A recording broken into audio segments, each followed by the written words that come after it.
కార్తీక పౌర్ణమి నాడు జ్వాలాతోరణం చేస్తారు శివాలయాల ముందు. జ్వాలాతోరణము అంటే ఇలా ఓ కర్ర కట్టి పైన ఒక కర్ర కడతారు. మీ అందరూ జ్వాలాతోరణం చూసిన వారే, ఏదో నేను చెప్పాలని చెప్పడం తప్ప.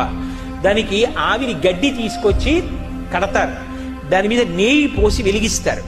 వెలిగించి ఆ మంట అంటుకోవడం ప్రారంభం అవగానే పల్లకీలో పార్వతీ పరమేశ్వరుల యొక్క ఉత్సవమూర్తులను ఉంచుకుని ఆ మంట కింద నుంచి 3 మార్లు వెళ్ళొచ్చేస్తారు.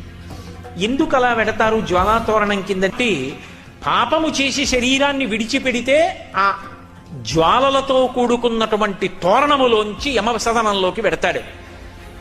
ఇక పైన ఇలా పాపాలు చెయ్యకు, సద్బుద్ధితో ప్రవర్తించు, నువ్వు అక్కడ వెళ్ళవలసినటువంటి దారుణమైన పాపాలు నీకున్నాయి, వాటిని తీసేస్తాను, నీకోసం నేనొస్తాను సాయం.